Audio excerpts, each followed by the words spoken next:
This is just crazy that there's people starving in the world, tons of people in the US that can't make their rent payment, but somebody paid $660,000 at auction for a nearly perfect copy of Super Mario Bros. For the NES.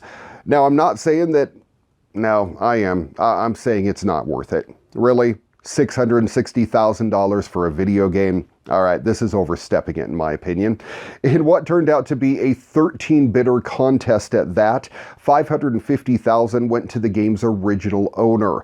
The copy was one of the earliest shrink-wrapped versions of the game that you can buy in the US. Apparently they had about 11 different box varieties for that particular Super Mario Bros. Game. Heritage Auctions, the firm that oversaw the sale, told Ars Technica that it dates back to late 1986. It was reportedly bought as a Christmas present and sat unopened in a desk drawer for the better part of 4 decades. I never thought anything about it, the seller, who asked to remain anonymous, told the auction house. The $660,000 this copy of Super Mario Bros. Sold for is crazy when you consider the Nintendo PlayStation, a one-of-a-kind prototype representing a unique piece of gaming history, sold for $360,000 at auction last year. Now, more recently, we've talked about it on the show, someone paid $156,000 to buy a pristine copy of Super Mario Bros. 3. It makes you wonder how much the owner would have walked away with had they simultaneously tried to cash in on the NFT craze somehow as well.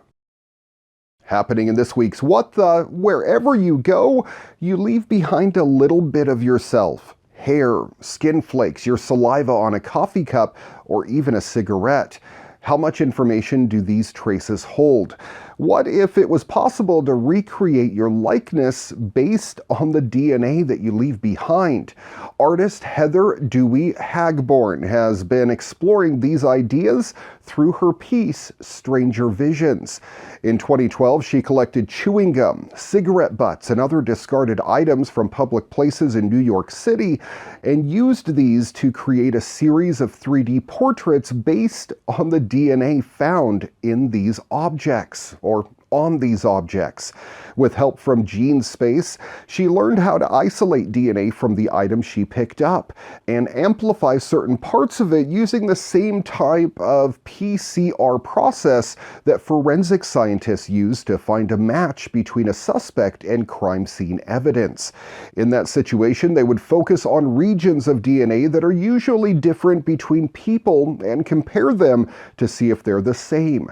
But creating a likeness of someone's face based on segments of found DNA is not nearly as straightforward. Dewey Hagborn used PCR to amplify certain regions of the DNA that are associated with visible traits, such as eye color or nose size, for example. She would send these samples to a lab to read the DNA sequences, the order of A's, C's, G's, and T's that make up the genetic code, and then look up which trait was associated with that particular genetic variant. From there, Dewey Hagborn used a mathematical model of the face that she could edit using software that then formed the basis of the 3D printed, life-sized model of the face that you see before you.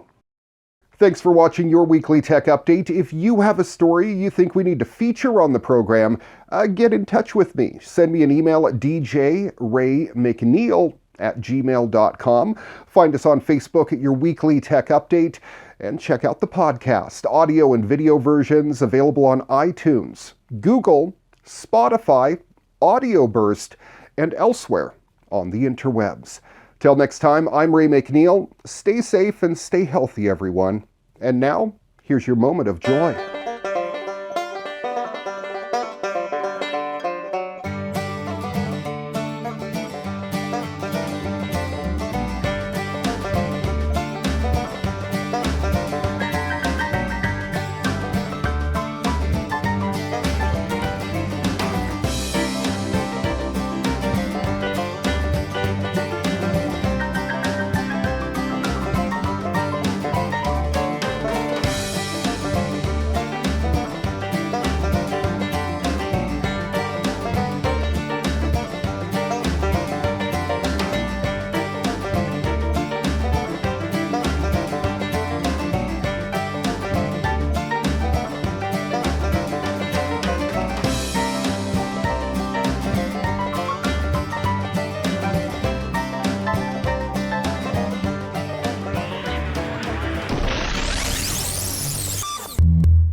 weekly tech update brought to you by Holiday Home Care, Phillip Island, Victoria, Australia. It's your turn to relax.